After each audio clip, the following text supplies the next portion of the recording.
Welcome to the Digital Amateur Television Experimenters Night. This is VK7OTC, the club station of the Radio and Electronics Association of Southern Tasmania. Amateur radio is a worldwide hobby that has many different aspects. Digital television is just one of the many modes and areas that are covered. Maybe you're interested in becoming involved in the DATV Experimenters Nights. Do you realise that you do not have to be a radio amateur or need any ATV equipment to participate anywhere in the world?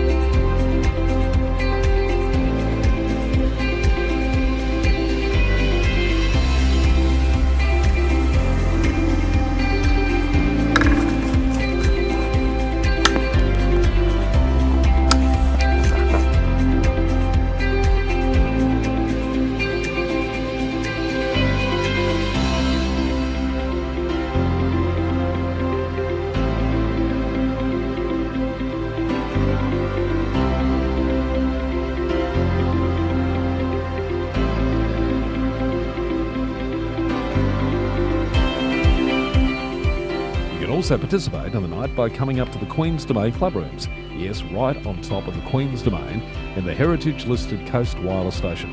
You never know, we might get you in front of the camera or behind doing one of the many roles during the night. We get underway with our program on a Wednesday night from 7:30pm local time. We'll see you soon. This is VK7 OTC.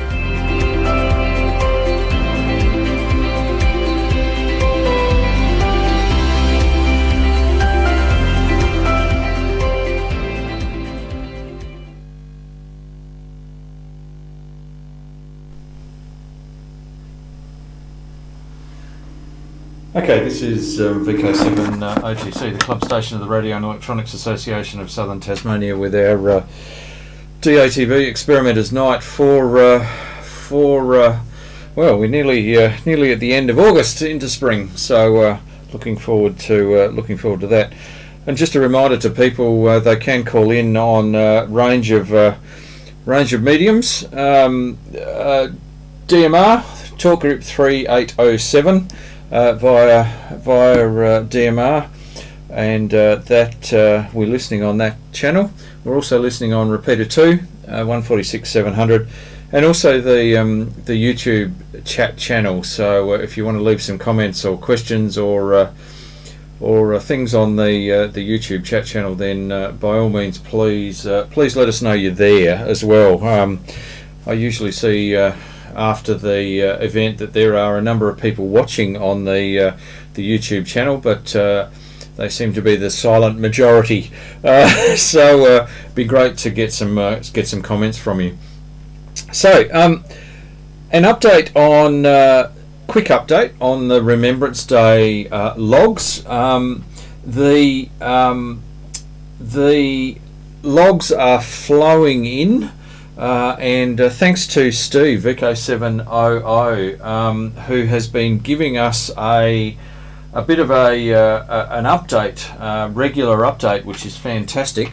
If we head across to what we've got on the screen there, you'll see Steve sent me an updated analysis that he's been doing, and what he's been doing is logging the number of logs that have been uploaded to the VK uploader, and then doing a bit of analysis of the estimated ratio required for them to actually knock VK7 off based on the participation rate in VK7. And to give you an example there, for VK6, we are looking for VK6 to have 2.2 times the current logs. So they're looking at estimated another 56 logs to be able to get to a similar participation rate that VK7 is in. And very interesting, Steve put in an extra line in this analysis around comparing the 2020 logs to the 2019 logs. which is this is a fantastic outcome across the states, actually, because in VK1 you can see it's increased by 250%. In VK2, a bit disappointing, it's 3%. VK3 up by 56%, or 58%, that could be. VK4, massive 138% increase in the number of logs put in. VK5 increased by 65%, and VK6 increased by 28%. And in VK7 we even had an increase of 9%. So overall, if we zoom across here, we've actually had a 34% overall increase in the number of logs between 2019 and 2020. So that's got to be a huge plus for the Remembrance Day contest, because it is all about participation. So so a huge thank you to all those VK7s and everybody actually who put in logs. That's what the RD is all about. And in fact, talking about somebody who put in a log, we've got Anthony VK7 FBOC on the chat channel. Good evening, Anthony. And Anthony was one of the ones who put in a log. I saw a RD log from Anthony. And also congratulations to Anthony as well, who recently passed his standard license. So upgrade, expecting a standard call sign in there at some point in the not too distant future. So so yeah, that's head back here. Also hang on, we'll head back to back to here and zoom out a bit, because Warren VK7 Whiskey November has also been keeping us up to date with the number of logs that are being entered, and you can see here. This is a comparison, a spreadsheet comparison by state, each state, and you can see the VK6 logs and the VK7 logs, which we're watching fairly closely. Oh, pardon, got a frog in my throat. VK6 have got 48 logs, and VK7 has got 47 logs. So we're neck and neck with VK6. There are obviously more amateurs in VK6, and so the participation rate is different. They actually have to put in more logs, 2.2 times the number of logs to get the similar participation rate. So yeah, we're let's say we're quietly confident that we think the trophy will stay in VK7, so fingers crossed. So anyway, okay, what we will do now, I just had organised in the mail during the week was my copy of the Old Timers News, which is the journal of the Radio Amateurs Old Timers Club of Australia. Now, this is an exceptionally well put together journal. Comes out every 2 months, or quarterly. Anyway, and it is usually full of some fantastic information that is put together by a whole range of people, but very well put together. Some of the things that are in here. Herman Williamson, ex VK2 IXV, and also an avid Morse key collector, talking about I did it my way, and he was a marine, obviously a marine radio operator, and it shows a story about marine radio operators. Noel Ferguson, who is up in Mildura, VK3 FI, who's probably known to a fair few people, especially if you're into satellites. Noel, I've contacted Noel a few times on satellites up in Mildura, talking about the local radio station and the history of 3MA Mildura, and lots of pictures, very well put together articles. And he talks all about VK3 VK3MA, as in Mildura AM station. Lloyd Butler, VK5BR, about the early Australian south to north telegraph line.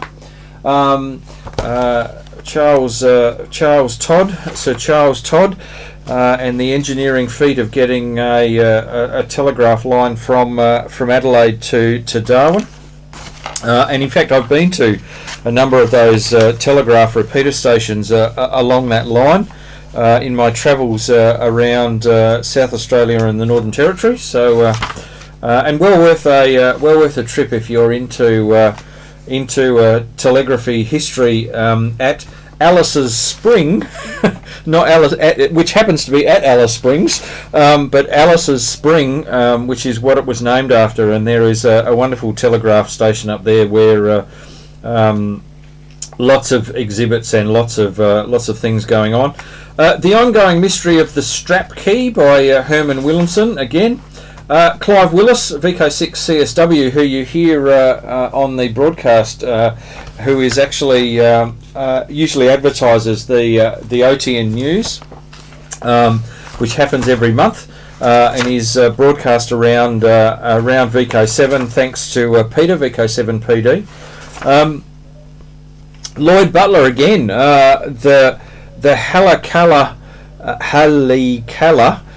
volcano crater on the moon and the moon buggies.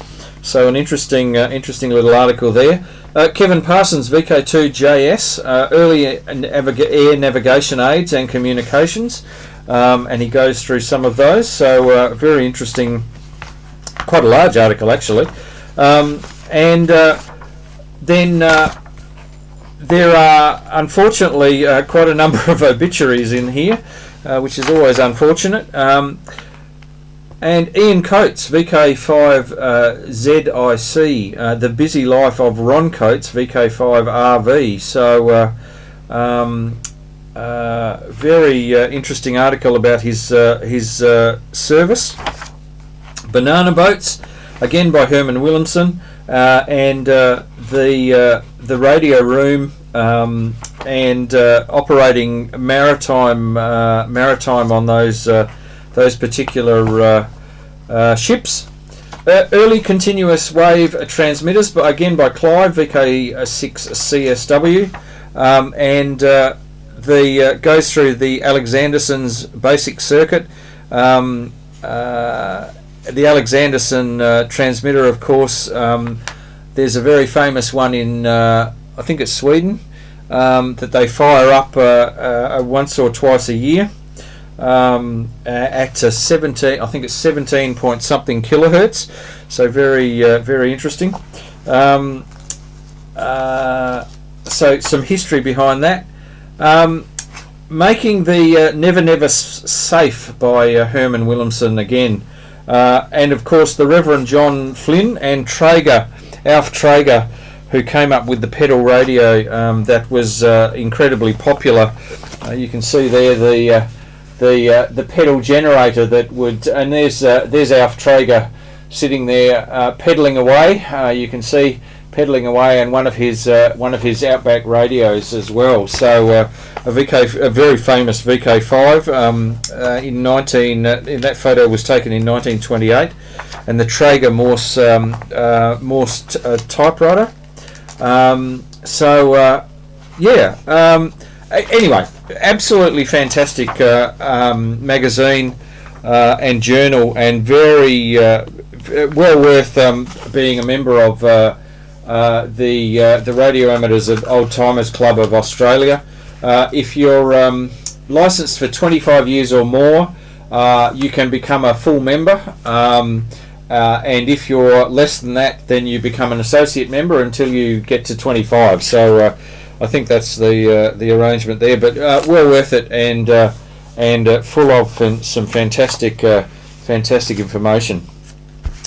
So next week, what we'll do is the latest copy of AR magazine has the actual physical copy, not the digital copy. The physical copy hit people's letterboxes in the last week or so.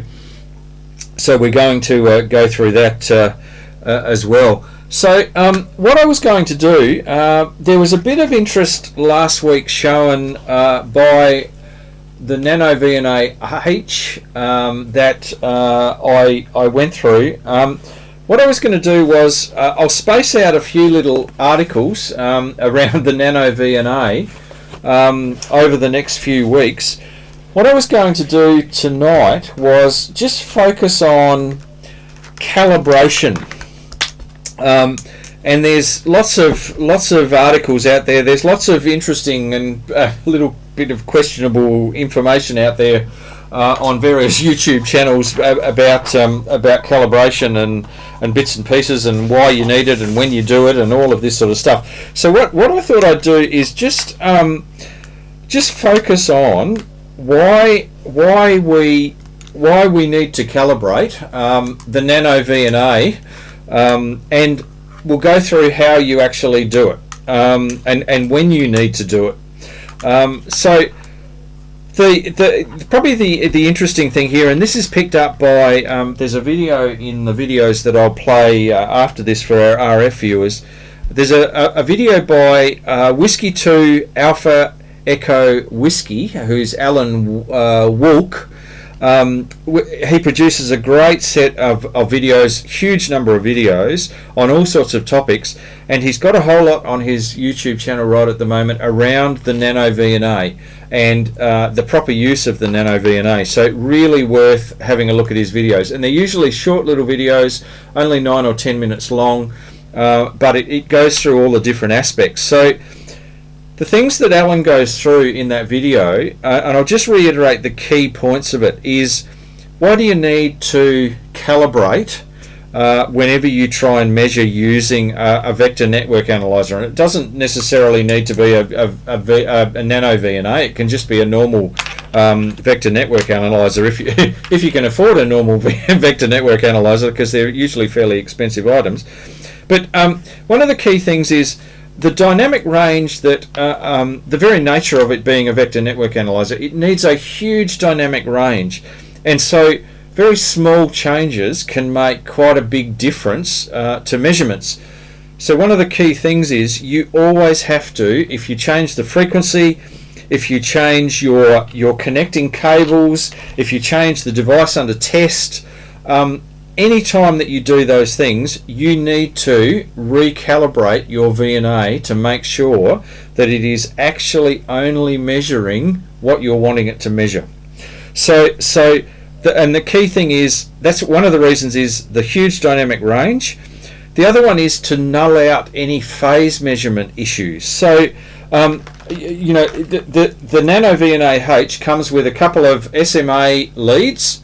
Now the ideal thing is, if you're using these leads as part of the measurement, the connection to the device under test, then when you do the calibration, you include these in the calibration, so that the calibration actually nulls this effect, and it's very much dependent. You know, that's that long at the lower frequencies, that the effect that has on the measurement is negligible. However, go up in frequency and go up to, you know, suddenly you find that the frequency you're measuring is actually a wavelength, or a half a wavelength, or a quarter of a wavelength, or whatever. Then the length of this cable actually can affect the measurement quite dramatically. So what you do is calibrate it with these actually connected, so that the calibration takes the effect of these out of the equation. So that's null out any of those phase measurement issues that you can potentially introduce with these things. So the other thing is the measurement. They talk about the measurement plane, and people say, you know, I get the little calibration kit, which is the short and the open and the load, and you can see, I'll put these because they're quite small. If we go to so let's zoom in here. So the NanoVNA comes with the, you can see that's the open. It's got no pin in the middle of it. It's got, this one's got a short across the center pin to the outside, and then this one is the 50 ohm load, the 50 ohm resistor, load resistor. So each of those, and some say, well, that's just an open circuit. So why don't you just leave it so that the connector's actually off? Don't even put a connector on there and just measure it like that. When they talk about the measurement plane in the case of a vector network analyzer, and in the case of the S21 and the S11 connectors on a vector network analyzer, the measurement plane is literally this, is where those connectors are. And so what these little calibration stubs do is make sure that the connection plane is always in the same place. So you connect that up, you can go through this, and we'll go through that calibration in a short while, and go through when we actually do it. But they talk about that measurement plane, and what that does is null out any of the connector issues that potentially you're introducing when you connect the device under test. When do you actually calibrate? Whenever you change frequency, whenever you change your device under test, obviously, because it's the device under test that you're actually measuring, and then anything to do with the interconnects along the way.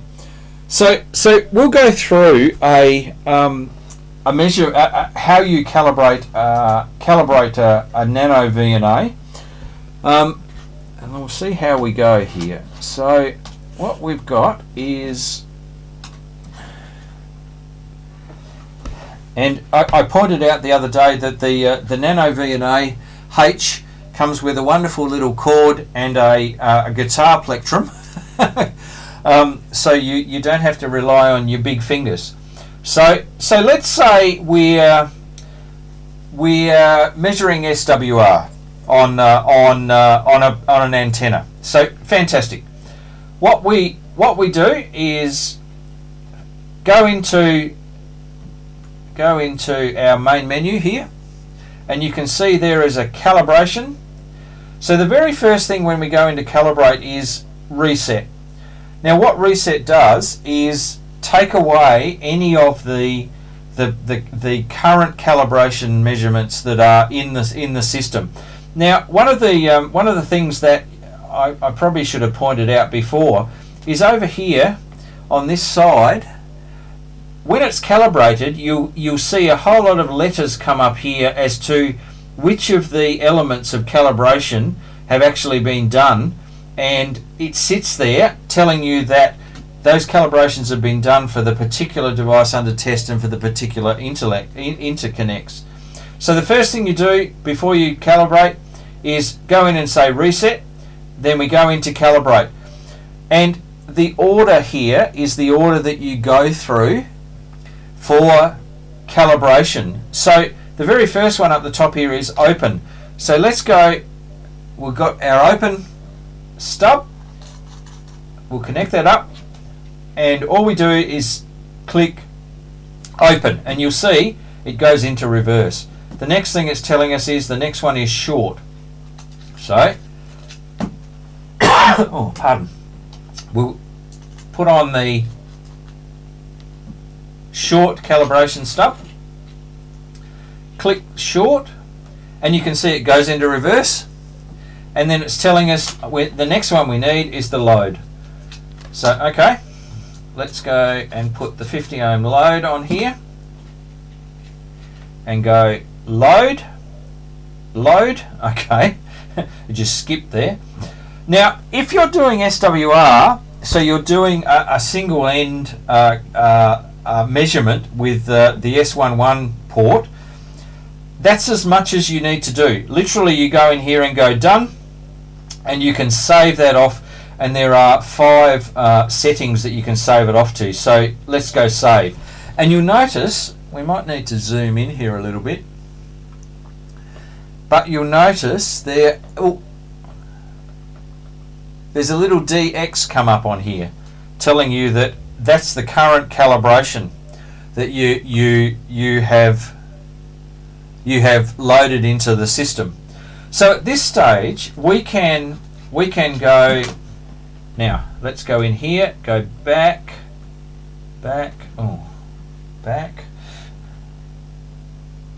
Now I've noticed on here the back button, there we go. So we're back to the beginning. So now, the one thing I didn't do just then is actually set it up for the SWR. As the default, you'll see up the very top here, let's zoom in a little bit here, we've got all 4 traces actually initialized. There is the log magnitude of the reflection coefficient, then as the yellow trace, the green trace is the Smith chart trace, and then we've got 2 other log magnitudes on channel 1 and channel 2. So we don't, in most cases, we don't really need, so we go into display, sorry, I'll do that again. We go into display and then the trace, and we can get rid of, if you click on this, you'll notice that the trace goes to unhighlighted color, and so, and we then make maybe the blue trace. Okay, we've clicked on the blue trace, we go back, oh come on, we go back and we go format, and we want that as SWR. Oh, back, oh come on, I've noticed the back button here, there we go. Now, SWR. So you'll notice, and I'll probably have to zoom, oh no, there we go, I zoom in. So the blue trace is now SWR. We've got the log magnitude of the reflection coefficient, and we've got the Smith chart. Now the other thing we need to do here is, we'll go back, oh, come on. Not quite sure why it doesn't go back. Come on. Oh, come on. Come on. Ah, there we go. There we go. So let's zoom out a little bit here.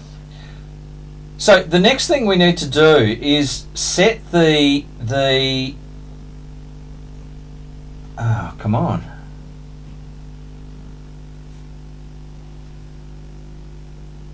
Doesn't really like the back button for some reason. There we go.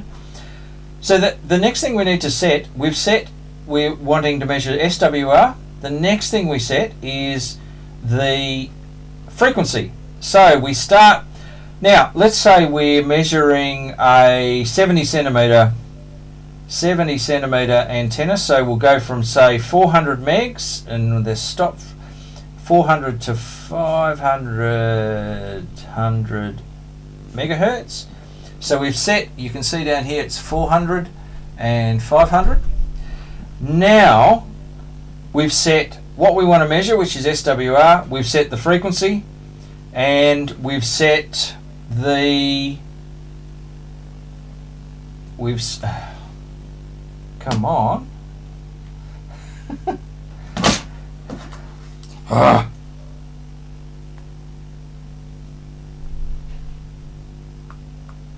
Okay, there we go.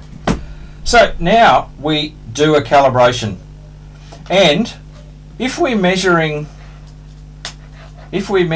the particular antenna using one of these, hang on, we'll zoom out a little bit here, one of these connectors, what they supply in with the NanoVNA-H is a little barrel, an SMA barrel. So we connect that up. We then go through a calibration exercise. Now the first thing we do is we reset, and then we go calibrate, and we've got the open on there, so we go open, then we do the short, and you get very adept at this after a while. We do short, then we do the load,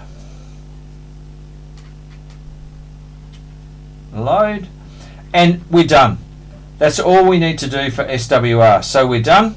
We save that off to one of our settings, and we're ready to plug the 70 centimeter antenna in here and then check. And you can see we've got we've got the SWR trace, the blue trace down the bottom here. We've got the Smith chart green, which is obviously on the Smith chart, plotting on the Smith chart. And then we've got the log magnitude of the reflection coefficient in the yellow across here. And you can then move across the antenna using the little toggle. Now, last week I measured that bandstop filter, the FM radio bandstop filter. So, okay, let's go through, because it's slightly the calibration process is slightly different for the bandstop filter than it is for just measuring SWR on a antenna or a device. So let's go through and we'll head back. What we need to do is we'll leave the display as it is. We'll do a trace. We'll leave that as is with the 3 traces. That'll be fine. Let's there we go. And we go back again. Oh, come on.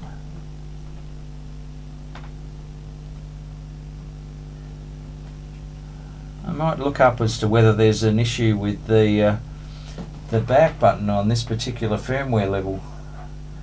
There we go. Okay, so we need to set the frequency to start with. So this is a bandstop filter from 88 to 188. So let's go from 50 megahertz through to a stop of, it's 108. So let's go to 150 megahertz. So we set the frequency, we've got the traces like we want. We go back and we got a problem with the back button again. Okay, so let's, I don't know what's going on here.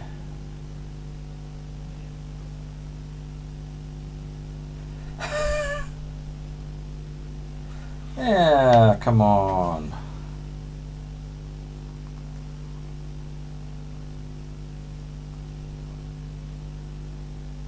Okay, there we go. So we go into calibrate and we do the reset, take all that calibration off, calibrate. Okay, so one of the things that we're doing here is, this is a through function. Oh, and actually let me just reset this, because we'll make sure that we're actually in a through function on this device, not a reflected function. So display channel. So there's 2 under channel. There's channel 0 is reflect. So that's what you would be on for like an SWR connection to an antenna. Or there is channel 1 is a through function. So what this does is enable both the S21 and the S11 connectors. We've set the frequency. Now what we do is, and we've connected those connectors up. So what we need to do is we just go back, and we've got the back issue again, and we go to calibrate. And push the calibrate button, not the other one, Justin. Okay, calibrate, we reset, calibrate. Now the very first one is the open. So we go through, that's the open one, we put that on the S11, and we click open. We then go to short, and we push short. We then go to load and push load. Now, isolate function. One of the key things about the isolate function is this actually uses the S21. Now, it's prudent to actually put the load on the S21 when you do the isolate and leave the other one open. So isolate, and then the through is exactly that. So we take the load off and we connect these through, so they go all the way through, and then we go through, and we're done, and we save that off to one of the settings. So what we've done is we've changed the frequency, we've put all of our interconnects together, so they're taken into account when it calibrates. So we now can put the device under test in the middle here, and theoretically and hopefully practically what we're measuring is just the device under test. So let's plug the device under test. Now, okay, so what are we looking at? We've got the log magnitude of the reverse, the reflected coefficient, which is the yellow trace, and we'll zoom along on that and find out what the frequency is. We've got an SWR function, which I left on in the blue trace, and then we've got the trace in the Smith chart, which is the green trace. So if we use the jog 2, let me just zoom in here a bit and get the focus a bit better. That's a bit better. So let's go, you can see the yellow. The yellow's reading, if we read off this particular frequency up here, it's 108.002, so that's pretty cool. And then we go to the other side of this, which is about there, is about 88.504. So this is an 88 to 108 megahertz bandstop filter. So that's pretty good. And with that calibration, what it's given us is it's exactly 88 and exactly 108. So this is a pretty reasonably designed filter, used for RTO SDRs to block out the FM FM band. But that's the process of using both. If you're measuring like an antenna, just a single reflected on the S11 connector, or you've got a through function where you're sweeping a filter or doing something, a device that you need to actually sweep, then you go through that, you add in that isolate and that through calibration as part of it. And the key thing is, whenever you change the frequency, whenever you change the device under test, and whenever you change any of these connections, that is when you need to actually recalibrate. So so that's all I was going to cover this week. Oh, okay. Oh, sorry, and Anthony, you might have an issue with the touchscreen as well. I ordered a NanoVNA-H and I have sent it back because the touchscreen is busted. Oh, well, there you go. Might need to do a touchscreen calibration. Well, and Iain, good evening, Iain, VK5ZD, and also Tim, VK5ZD. So good evening, guys, and thank you for the suggestion. Let's see. Let's go back.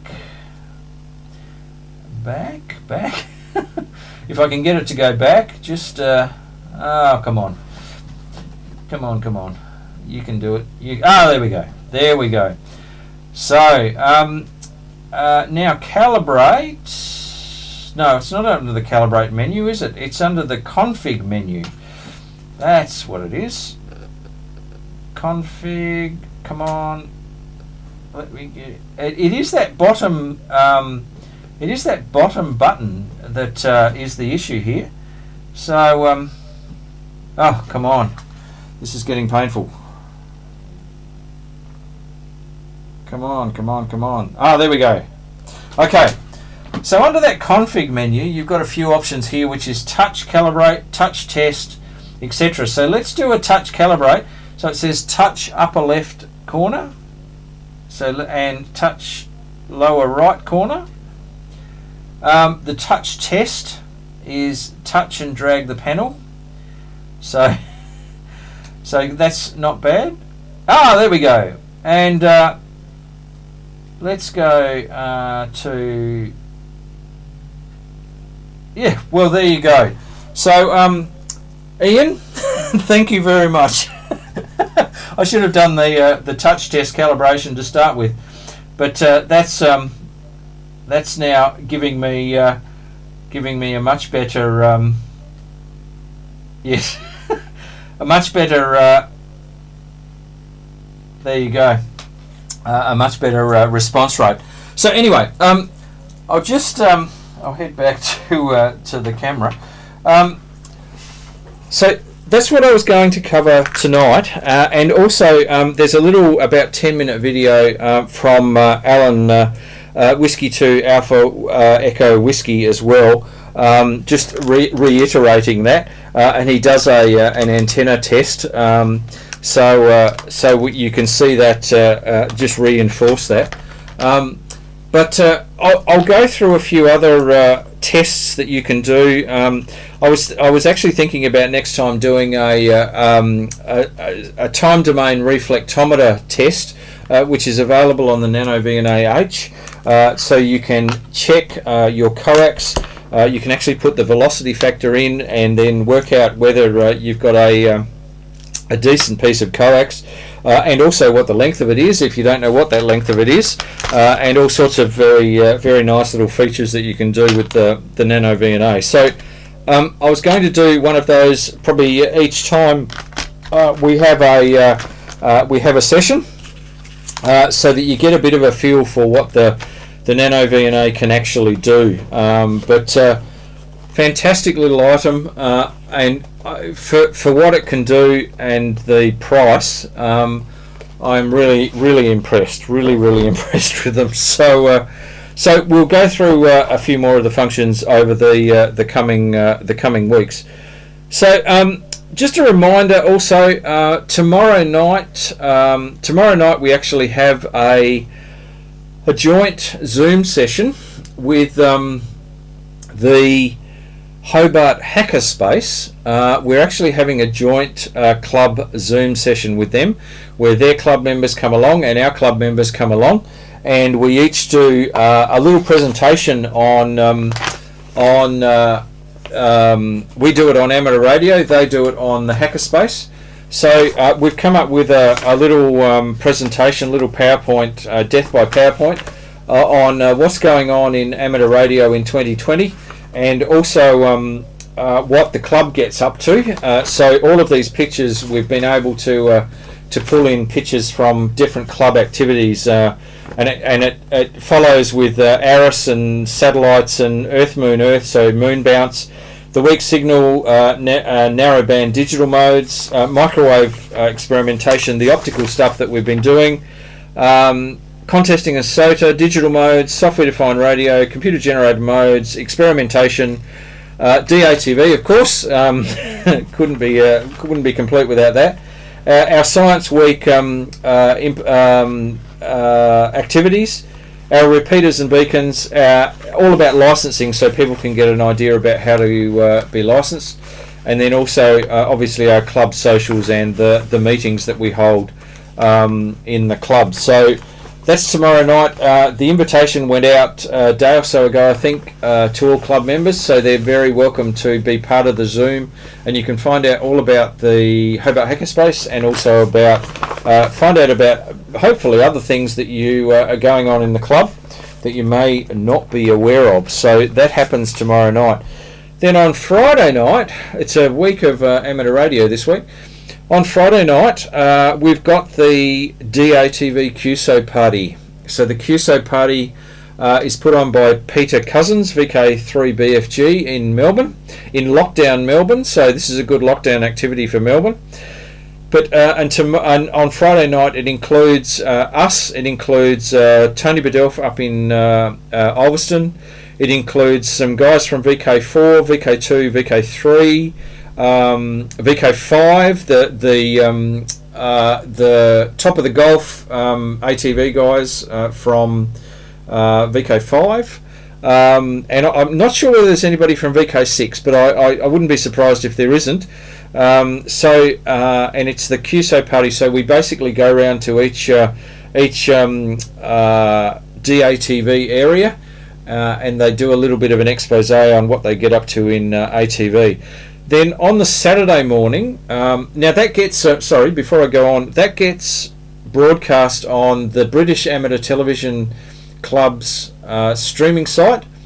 Just look for VK3RTV. Down here it also goes out on RF and also goes out on our YouTube streaming channel. And on the Saturday morning, now we're not participating on the Saturday morning, but on the Saturday morning there is actually a group of Americans, and I understand from the UK as well, ATV enthusiasts who all get together and have a QSO party. So it'll be Friday night for them on Saturday morning, and we do a little session within VK on the Friday night. So we're participating in that, and there'll be a few people up here all participating as part of that QSO party. So that's another thing that's going on. Now, and also a reminder, this weekend is the Alara contest, and that's a good segue into our very first video for the night. I interviewed the president of Alara, Linda VK7QP, a couple of weeks ago, and we've put that into a little 6-minute video about what Alara is all about, how you get involved in Alara, how you can be a member of Alara, and all of the many activities that Alara get up to. And that was released a couple of days ago, and has gone a bit viral. So so it's good. I've included that video as our first video for our RF viewers tonight. So yeah. And Tim, now I have the version 2, similar software to drive it, but different architecture, goes to 3 gigs. Okay, and that'll be the version 2 because it goes to 3 gigs. The next version of the NanoVNA, which is the NanoVNA V2, which is a slightly, and it's got I think it's got a 4-inch screen, a slightly bigger screen, and a few other things, and it's more expensive, goes to 3 gigahertz. So that might be the next upgrade, Tim. So it'll be good to hear how you actually find it, and if it's as good as the NanoVNA. So going to 3 gigs would be handy, because you could then do the 2.4. The 1.2, which you can do with that on the fifth harmonic, because it goes to 1.5. So yeah, and Tim also asked, is the Zoom session open to visitors? I'm actually not sure it is, Tim. It is just the Hobart Hackerspace, and it is also the Reast space. So I'm actually not sure that it is an open Zoom session. I'm sorry about that. I don't think it is actually an open Zoom session. So yeah, that's happening tomorrow night. So anyway, next we get underway again next week. This is a little short DATV night tonight, because we've got a little bit of setup that we need to do for the QSO party. The QSO party is all the technology behind it is again Zoom. Peter, I have 2 Zoom sessions going with Peter along with everybody else. So there is an outgoing Zoom session and there is an incoming Zoom session. So Peter can talk to all of the people that he is getting on the Zoom session, and the outgoing Zoom session goes to VK3RTV and also to the British Amateur Television group. And that's actually the Zoom session that I'm going to be going to air with. So we set that up. So all being done with Zoom technology. So really good, but involving all of the hopefully lots of the ATV enthusiasts around Australia. So anyway, that's Friday night. So thank you to everybody who has is on the streaming channel. If there's any other questions, please shoot them through. I'll just put out a call. This is VK7OTC, the club station of the Radio and Electronics Association, with our DATV Experimenters Night, and just putting the call out for any comments or questions for us in the studio. This is VK7OTC listening. And you can see the digital interference on on our monitor, our off-air monitor in the studio here. So, and just putting out a call on from VK7OTC on talk group 3807. Any comments or questions for our DATV night? Over. No, nothing. I don't think so. Hang on. I think my hotspot is working. It's certainly doing its stuff. Okay, no, nothing heard. We'll just put out a call on R2. Now our usual one of our usual viewers in Vince. Vince is moving to the east coast, to the sunny east coast. So Vince is not a. I hope he's a streaming viewer at some point in the future, but I'll put out the call. This is VK7OTC, just putting out the call for any questions or comments for our DATV Experimenters Nights tonight. Over.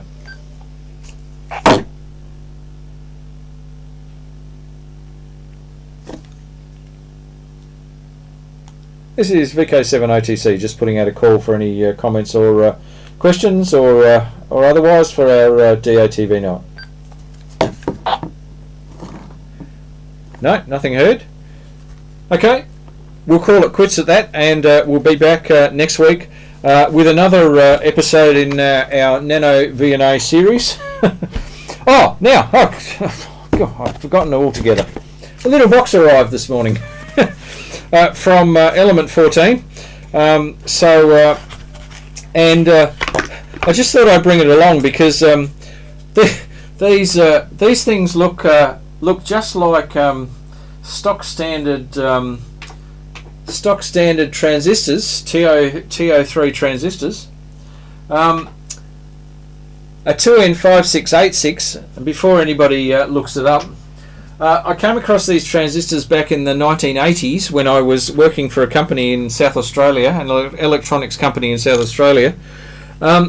And we were going to use these for controlling, they were the power transistors for controlling motors on a motorised wheelchair, actually. So they needed to be reasonably high current. If I turn these transistors over, you'll see what I actually mean. They're a bit... if you have a look at the leads on them, you'll notice that they're a bit thicker than the usual TO3 transistor. And 2N5686s actually have a collector current of 50 amps. So you can actually pass 50 amps through these particular transistors. And I have these transistors now in my main linear power supply. My main linear power supply for 13.8 volts that gives me up to 50 amps. They get a little warm at 50 amps, and there is a rather large force-cooled heatsink in that particular power supply. But for a TO3 package, it's not bad for conducting 50 amps. So 50 amps of current. And back in the 1980s, when we originally bought these for that particular project, I dread to think what they cost. I don't know what they cost, but these days they cost $12 a transistor. So I bought two of them for $25. So given that if you tried to do this in 2N3055s, which is what you usually do with LM723 power supplies, linear power supplies, you would need quite a number of 2N3055s, which would cost you a lot more than $12.50. So anyway, I thought I'd bring them along because they arrived in the post. They arrived in the post today, and they just look like normal TO3 transistors, and probably you can put 10 amps through them. Well, no, you can actually put about 50 amps through them. They've got an IC of 50 amps, so pretty impressive little transistors. Anyway, we'll call it quits at that. And oh no, hang on. Tim tested my collection of multi-band handheld antennas. Hint: do not buy VHF UHF whips off Wish. Okay, a bit of wisdom from Tim VK5ZD there. Yeah, I know what you're talking about, Tim.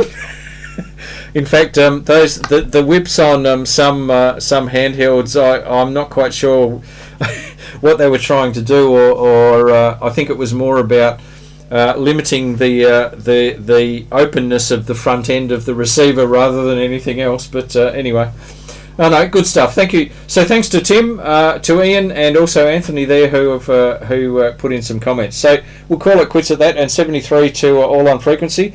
And to our VK3 watchers and listeners, if they're out there, please stay safe. We are thinking about you, and the countdown for the hopefully the end of lockdown. So stay safe, and we'll catch you next week. And with our presentation night, which I'm actually not quite sure what it is yet, but we'll work on that one, and we'll catch you next week, and then. The week after that, we've got our second instalment of the VK7CL Cedric Lockley interview. So, and there's some fascinating radio-related stuff in that particular interview. So that's in 2 weeks' time. Anyway, 73. Have a good night, and we'll head to our videos. This is VK7OTC, the club station of the Radio and Electronics Association of Southern Tasmania, with our ATV Experimenters Night. Cheers.